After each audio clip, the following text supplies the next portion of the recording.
नमस्कार दोस्तों, Navodaya coaching centre में आपका हार्दिक स्वागत है। मैं शैलेंद्र कुमार आपको क्लास 7 की एनसीईआरटी की बुक का चैप्टर नंबर 2 विज्ञान के विषय में हम अध्ययन करेंगे। दूसरे चैप्टर का नाम है प्राणियों में पोषण।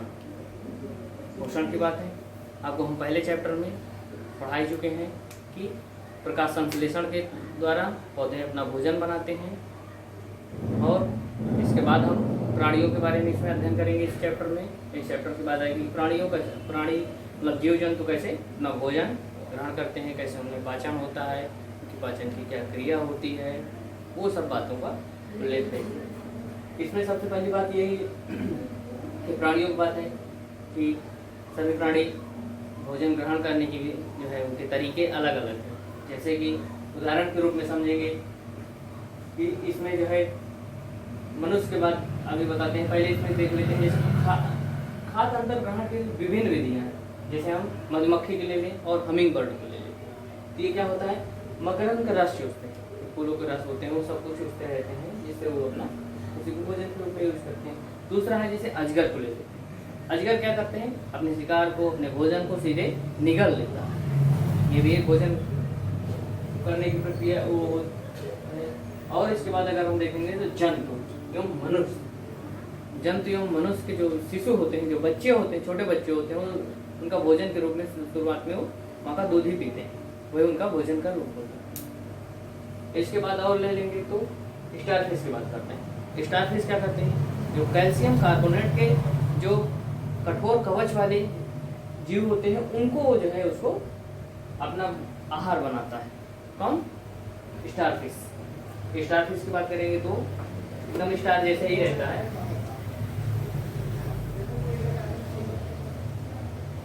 स्टार जैसे वो बनी रहती है फिश। और इसके बाद हम आएंगे मानव में पाचन की बात करें तो पाचन क्या होता है, जो जटिल पदार्थ रहते हैं उनको सरल पदार्थों में तोड़कर उनका जो है कहने मतलब पाचन करने की प्रक्रिया होती है। जो जटिल जैसे कार्बोहाइड्रेट है उनको विखंडन होना, टूटना ही पाचन कहलाता है। अब इसके बाद आएंगे मानव में पाचन कैसे होता है। मानव में पाचन कर लेंगे। मानव में पाचन करने की जो प्रक्रिया है वो एक हम इस फिगर के माध्यम से आपको बता दे रहे हैं। ये फिगर जो है एनसीईआरटी बुक में दिया हुआ है, देख सकते हैं आप लोग वहाँ से। जो भी मानव में पाचन होता है, पहले तो भोजन करता है, फिर उसका डाइजेशन होता है, जो भी उसमें प्रोटीन विटामिन जो भी रहते हैं शरीर को जितना जरूरी होता है या जितना चाहिए वो ले लेता है। इसके बाद वेस्ट मटेरियल रिमूव हो जाता है। ये पूरा भोजन का एक पाचन का प्रक्रिया होती है। इसको और विस्तार से हम देखते हैं।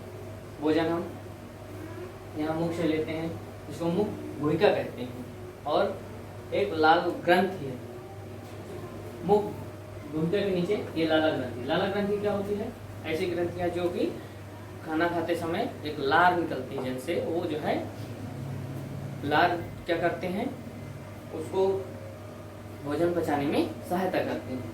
वो जब चबाते हैं तो भोजन के साथ थोड़ा सा लिक्विड के रूप में आता है, और फिर मिलके सीधे से भोजन पचना मुंह से ही धीरे धीरे उसको ब्रेक होना शुरू हो जाता है। इसके बाद वो क्या होता है, ग्रासिका में वो भोजन चला जाता है। ग्रासिका में जाते समय मतलब यहाँ से भोजन लिया, यहाँ से लाला ग्रंथियों के थ्रू जो एंजाइम्स हैं वो सारे उसको मिले। इसके बाद जो है जो लार होता है, इसके बाद ये भोजन यहाँ जैसे ही आता है। ये जो पोषण होता है ये अमाशय कहते हैं। अमाशय में आके भोजन ग्रासिका के बाद अमाशय में पहुंचता है। अमाशय में भोजन का भी टूटता है। इसमें भी बहुत सी चीजें होती हैं। अब यहाँ से देख लीजिए, मुख एवं गुहिका, वही बात बताएं। मुख गुहिका से भोजन ग्रहण किया जाता है, इसके बाद लाला ग्रंथि मिलती है, और इसके बाद वो मिलके नीचे चलते हैं। भोजन नली एवं ग्रासिका, वही इसको भोजन नली भी कहते हैं। जो ग्रासिका है भोजन नली ही होती है, इसके थ्रू भोजन अमाशय तक पहुंचता है। और इसके बाद जाएंगे तो अमाशय में भोजन जब पहुंच जाता है तो उसके बाद यहाँ क्या होता है, अमाशय की यू शेप होता है, इस टाइप का वो बना रहता है, जो उसका शेप बना रहता है। फिगर में आप देखेंगे बुक में, इससे अच्छा फिगर बना हुआ मिल जाएगा। वो तो हाथ से बनाया हुआ है, वो बढ़िया फिगर उसमें होगा। अब उसे और अच्छे समझ सकते हैं। इसमें समझने के लिए बना दिया गया। आमाशय में यू शेप का जो है, आमाशय का जो शेप होता है यू शेप का होता है। और इसमें सबसे बड़ी बात ये होती है कि जो भोजन करते रहते हैं, जो भी उसमें बैक्टीरिया कुछ ऐसे पहुंच जाते हैं, वो आमाशय से क्या होता है, एक जठर रस निकलता है, पाचक रस निकलता है, तो जो कि HCl होता है, हाइड्रोक्लोरिक एसिड होता है। हाइड्रोक्लोरिक एसिड जो है उसको पचाने में भोजन को मदद करता है और जिससे आसानी से भोजन पच जाता है। इसके बाद ये जो जठर रस होते हैं और जो बैक्टीरिया होते हैं वो भी मर जाते हैं, भोजन भी आसानी से पाचन कर जाते हैं। जो हाइड्रोक्लोरिक अम्ल होता है वो जो बहुत हार्ड होता है। क्षुद्रांत की बात करते हैं। इसके बाद भोजन कहाँ आता है, भोजन यहाँ आया आमाशय में। आमाशय में भोजन आने के बाद ये जो है क्षुद्रांत में आता है। क्षुद्रांत किसको बोलते हैं, छोटी आंत को। क्षुद्रांत जो है छोटी आंत को बोलते हैं। छोटी आंत की जो लंबाई होती है 7.5 मीटर होती है, मतलब 7.5 मीटर की होती है। इसमें क्या होता है कि ये जो है भोजन इसमें आता है। इसके बाद इसके साथ साथ इसमें क्या होता है, ये जो यकृत है इसको भी जान लीजिए, इनमें सब पाचन में इनका सबका रोल है। यकृत क्या करता है, यकृत शरीर की सबसे बड़ी ग्रंथि होती है, ये भी एक जानकारी की चीज है, जान लीजिए। दूसरी बात होती है यकृत जो है पित्त रस स्रावित करता है, जो कि पित्ताशय में इकट्ठा होता है।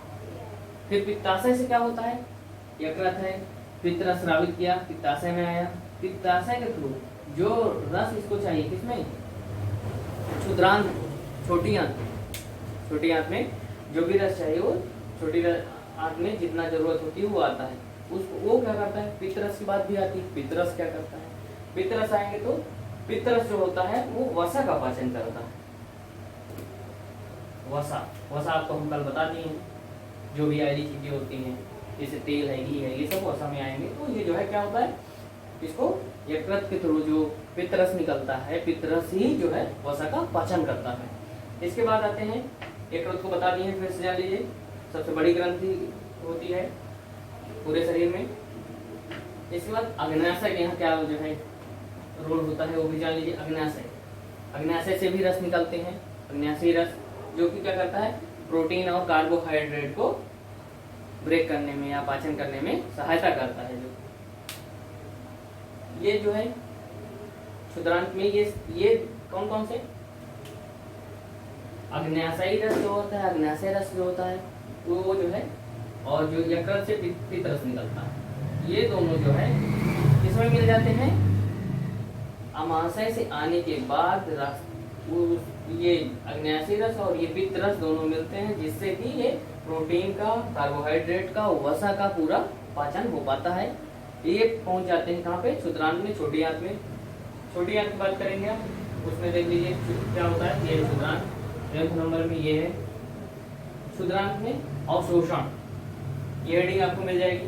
क्षुद्रांत में अवशोषण एनसीईआरटी की बुक में सेम टू सेम ये हेडिंग मिल जाएगी। क्षुद्रांत में अवशोषण क्या होता है, इसमें दीर्घ रोम होते हैं या रसांकुर। अब ये दीर्घ रोम रसांकुर क्या होते हैं इसको जान लीजिए। दीर्घ रोम छोटी आंत में उंगली, जैसे ये उंगली है, उंगली के लाइक जो है स्ट्रक्चर उसमें मिल जाते हैं।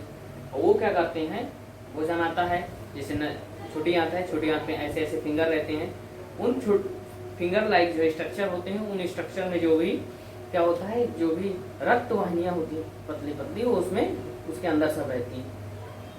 धीरे धीरे आप जान जाएंगे उनका सबका क्या काम होता है। क्षुद्रांत में जैसे भोजन आता है और यहाँ पे ये दोनों रस मिल जाते हैं, एक ये जो है पित्ताशय पित्त रस मिल जाता है, और ये जो है अग्न्याशयी रस जो मिल जाता है। ये दोनों मिलने के बाद जो है भोजन का डाइजेशन जो है जितना हो पाता है ये आता है क्षुद्रांत में। क्षुद्रांत में आने के बाद क्या होता है कि वहाँ पे वो उसका अवशोषण होने लगता है। कहने का मतलब अवशोषण मतलब उसको जो भी अवशोषित करने लगते हैं। जो फिंगर लाइक स्ट्रक्चर होते हैं उनका काम होता है जो भोजन अवशोषण होता है उनके थ्रू, और वो जो है रक्त में पहुंच जाता है। वो रक्त फिर जो है रक्त के थ्रू पूरे बॉडी में एनर्जी यानी ऊर्जा हमें मिल पाती है, जिससे कि वो पूरी जो एनर्जी मिलती है यही अवशोषण के ही कारण है कि छोटी आंत में अवशोषण होता है और वो हमारे शरीर को मिलता है, रक्त के थ्रू मिलता है। जो पाचन होता है, जो हम भोजन करते हैं, वो जो है पूरा उसका काम है ग्रासकर से लिए उसको जो है मुख भुजकर से लिया और फिर ग्रासकर के होते हुए आमाशय क्षुद्रांत में पहुंच गया, वो वहाँ पे छोटी आंत में क्या होता है, उसका अवशोषण होता है, फिर वो हमें एक ब्लड के रूप में, एनर्जी के रूप में वो पहुंच जाता है। और जो है जो ये भोजन का अवशोषण हुआ, इस प्रक्रिया को स्वांगीकरण कहते हैं। ये भी आपको बुक में मिल जाएगा। जो भोजन का पाचन होता है, क्षुद्रांत के बाद की प्रक्रिया जो होती है, वो उसको उस प्रक्रिया को स्वांगीकरण कहते हैं। उसमें जो है क्या होता है कि भोजन को अवशोषित कर लिया जाता है। अवशोषण करने के बाद स्वांगीकरण का प्रक्रिया होता है। स्वांगीकरण की प्रक्रिया ये होती है कि भोजन बॉडी से जो भी वेस्ट मटेरियल होता है, क्षुद्रांत के बाद कहाँ पहुंचता है, आगे आते हैं हम बृहदान्त। बृहदान्त मीन्स बड़ी आंत। जो बड़ी आंत होती है ये 1.5 मीटर, 1.5 मीटर मीन्स 1.5 मीटर की होती है। जो बड़ी आंत होती है वो 1.5 मीटर की होती है। और क्या होता है कि इसमें जल और कुछ खनिज जो है, लवण जो होते हैं, उनका जो है अवशोषण होता है। इसके पहले आपको बताया हम छोटे आंत में क्या होता है, जो भोजन में जैसे कि और पूरा जो है प्रोटीन, कार्बोहाइड्रेट, ये सब को इनका पाचन हो जाता है। जो इनका रस आता है पित्त से, रस के बाद जो भी भोजन होता है एनर्जी के फॉर्म में, वो रक्त के थ्रू हमारे बॉडी में मिल जाता है। वो सब का जो है कहाँ से अवशोषण होता है, छोटी आंत से हो जाता है। लेकिन जो और बचा हुआ मटेरियल होता है, इसके बाद ये जो है ये आता है कहाँ पे, ये बृहदान्त। क्षुद्रांत ये रही है अंदर पोर्शन में, ये इसकी लंबाई 7.5 मीटर होती है, इसकी 1.5 मीटर होती है। 1.5 मीटर बड़ी आंत की लंबाई होती है। ये यहाँ से इसका शेप ये है। बृहदान्त के बाद ये आता है यहाँ पे मलाशय होता है। बृहदान्त में आपको जल और कुछ खनिज लवणों को अवशोषण होने के बाद वो मलाशय में पहुंच जाता है। मलाशय के थ्रू, उदर के थ्रू वो वेस्ट मटेरियल मल के रूप में बाहर निकल जाता है। ये तो पूरा पाचन की प्रक्रिया रही कि कैसे क्या प्रक्रिया होती है, कि कैसे इसमें जो है मनुष्य पाचन करता है। पाचन करने के बाद क्या क्या शरीर में प्रक्रिया होती है, क्या क्या सारी चीजें घटती है भोजन के साथ, वो सारी चीजें हम आपको बता दिए हैं। उम्मीद करते हैं ये समझ गए हैं। फिर से एक बार बता देते हैं। भोजन ग्रह का ग्रास मुख भोजक लिए, फिर इसके बाद यहाँ जो है ग्रास में आया, ग्रास के बाद अमाशय में आया, अमाशय के बाद फिर यहाँ यकृत जो है पितरस स्रावित हुआ, जो पित्ताशय में इकट्ठा हुआ। पितरस मिलने के बाद फिर अमाशय में जो आता है उसमें एसियल अमाशय से निकलता है, जठर रस निकलता है। अमाशय में जो है जठर ग्रंथियां पाई जाती हैं, जिनसे कि हाइड्रोक्लोरिक एसिड निकलता है, और वही जठर रस जो है क्या करता है, भोजन को पाचन में मदद करता है। इसके बाद अग्न्याशय रस मिलते हुए सब भोजन को एकदम वो कर देते हैं, मतलब पचा देते हैं। इसके बाद उनका अवशोषण होना शुरू हो जाता है। वो क्षुद्रांत में होता है, छोटी आंत में होता है। इसके बाद बड़ी आंत में क्या होता है, कुछ खनिज लवण और इसके बाद जो है जल का अवशोषण बड़ी आंत में होता है। आगे आएंगे आपको क्या बताएंगे कि घास खाने वाले जंतु, घास खाने वाले जंतु की बात करेंगे तो ये जो है क्या होता है, घास खाने वाले जंतु आप देखे होंगे कि क्या करते हो, जब घास खाते हैं तो जल्दी जल्दी खा लेते हैं। घास खाते हैं तो जल्दी जल्दी खाने के बाद वो जो है पूरा एकदम से पाचन नहीं करते। वो जो है खाते जाते हैं। एक समय क्या होता है, वो स्टोर करते जाते हैं। आदमी क्या है, खाएगा तो पहले चबा के ही खाता है। उसके बाद वो जो है दोबारा जो है एक बार पेट में चले जाने के बाद दोबारा वो भोजन निकाल के पाचन नहीं कर सकता। लेकिन जानवरों में ये चीज़ें होती हैं। जानवर जो है क्या करते हैं, उनमें रूमेन पाया जाता है। रूमेन में घास इकट्ठा होती है और फिर वो क्या करते हैं, जो भी ये लोग क्या करते हैं, रूमेन में इकट्ठा होने के बाद जब ये लोग खा चुकते हैं तो आराम से ये लोग फिर बाद में जुगाल करते हैं। जुगाली करने से क्या होता है, ये जो भोजन उनके पेट में रहता है उसको फिर से लाके मुँह से चबाते हैं, अच्छे से उसको खाते हैं। खाने के बाद ये जो है फिर से जो है निगल लेते हैं। ये प्रक्रिया सिर्फ जानवरों में होती है, इंसानों में नहीं होती है। और इनमें क्या होता है, ये जो ऐसे जो रोमेन पाया जाता है वो घास खाने वाले जंतुओं में ही रोमेन पाया जाता है। एक बात और है, जो ये घास में सेलुलोज होता है वो एक प्रकार का कार्बोहाइड्रेट ही होता है। आगे आए बताएंगे हम अमीबा में जो है अमीबा फिगर देख सकते हैं। अमीबा कैसे है, अमीबा में अगर आप अमीबा से पहले एक चीज और छूट रहा है, हम आपको बता देते हैं दांत के बारे में और जीभ के बारे में। दांत और जीभ के बारे में जानने के बाद फिर हम आपको बताते हैं अमीबा के बारे में। दांत के बारे में जान लीजिए। दांत 4 प्रकार के होते हैं मुख्यतः। इनमें क्या होते हैं, कृंतक, कृंतक क्या होते हैं? पहले चारों प्रकार के नाम जानिए। कृंतक, रदनक, अर्धचवर्णक और चवर्णक, ये नाम होते हैं। इनमें क्या होता है? जो कृंतक होते हैं वो अग्रभाग में होते हैं, आगे होते हैं, कहने का मतलब अर्थात जो हमारे सामने होते हैं वो क्या होते हैं? कृंतक होते हैं। इनका काम क्या होता है? किसी भी चीज को काटना वटना, जो भी खाते हैं। रदनक, रदनक एक नाम और देते हैं, छेदक भी कहा जाता है। रदनक जो है छेदक के नाम से भी जाना, क्यों? क्योंकि ये साइड के दांत होते हैं, किसी भी चीज को ये चीरने फाड़ने का काम ये रदना का काम होता है। काटने का काम तो ये कृंतक कर देते हैं, जो चीरने फाड़ने का काम उनको और वो होता है वो उनको क्या रदनक करते हैं। और अर्धचवर्णक क्या करते हैं? अर्धचवर्णक जो ये पहले कृंतक हो जाते हैं, साइड में थोड़ा सा रदनक हो जाते हैं, फिर इसके बाद आगे जाएंगे तो थोड़ा सा अंदर उसे अर्धचवर्णक होते हैं। और जो सबसे लास्ट में दांत होते हैं वो चवर्णक कहे जाते हैं, जो मोटे होते हैं, बड़े बड़े होते हैं, थोड़ा चौड़े होते हैं, वो चवर्णक कहे जाते हैं। ये तो दांत के बारे में कहा। जीभ है, हम अलग अलग मटेरियल खाते हैं, हमें अलग अलग स्वाद आता है, तो वो स्वाद कैसे आता है हमें जीभ से कहीं थ्रू पता चलता है। तो जीभ में कैसे क्या होता है वो चीज थोड़ा सा जान लेते हैं। ये भी फिगर आपको मिल जाएगा एनसीईआरटी में। इसमें क्या होता है, जैसे हम कोई चीज खाते हैं तो हमें नमकीन लगता है, तो ऐसा नहीं है कि हम पूरी जीभ में एक ही तरह की चीज, सारी चीजें हमें कुछ भी खाएं हमें पता चल जाता है कि हाँ ये पूरी जीभ से स्वाद का पता चलता है, नहीं, वो चीज फील नहीं की जाती। लेकिन वो जो रियलिटी में है वो ये है कि जो भी हम खाते हैं, ये अग्रभाग जो होता है थोड़ा सा नमकीन पता चलता है, थोड़ा सा आगे जाते हैं ये भाग में तो यहाँ पे जो भी चीज हम मीठा खाते हैं तो यहाँ पता चलता है, और इसके बाद आगे आएंगे तो ये पोर्शन जो होते हैं खट्टा पता चलते हैं, और ये जो पीछे का पोर्शन होता है इसमें जीभ का, वो वहाँ तीखा पता चलता है, कौन सी चीज कड़वा है तीखा है उसका पता चलता है। ये तो जीभ के बारे में है, दांत के बारे में है, ये तो चीज बता चुके हैं। और एक चीज और जान लीजिए कि अमीबा के बारे में बताते हैं आपको। अमीबा में क्या होता है? अमीबा में संभारण एवं पाचन कैसे होता है, कोई भी चीज कैसे अमीबा खाता है, उसमें पाचन कैसे होता है। अमीबा जो है एक कोष की जीव है, उसका थोड़ा सबसे अलग रूप होता है। यहाँ जो भी हम सब चीज के बारे में पढ़ रहे हैं, चाहे मधुमक्खी हो, चाहे अजगर हो, चाहे मनुष्य हो, चाहे अमीबा हो, ये सब जो चीजें हैं पाचन से, भोजन से ही रिलेटेड सारी चीजें जीव जंतु के बारे में पढ़ रहे हैं। इसमें जो है अमीबा का कोई भी शेप होता है, जैसे ये बना है, जरूरी नहीं कि यही शेप हो। हम जो है अमीबा के लिए कोई भी शेप लेंगे, ये भी एक ऐसे ऐसे कर दिए, ये भी एक अमीबा का शेप माना जाएगा। अमीबा कोई शेप नहीं हो, अपना शेप चेंज करता रहता है। जब ब्रेक होता है तो केंद्रक साइड दो भाग में ब्रेक हो गए, एक ही उसकी जीव है खंडन होकर अपना वो कर लेता है, अलग हो जाता है, मतलब दो जीवों में कोई भाग बन जाएगा। अब इसके बाद हम इसमें बात करेंगे कि ये जो जैसे ये पोर्शन निकला, इस फिगर में आएंगे जैसे ये पोर्शन निकला, जो बाहर ये निकले हुए थोड़ा पोर्शन दिखते हैं, ये पादाप कहे जाते हैं। पादाप का क्या रोल होता है?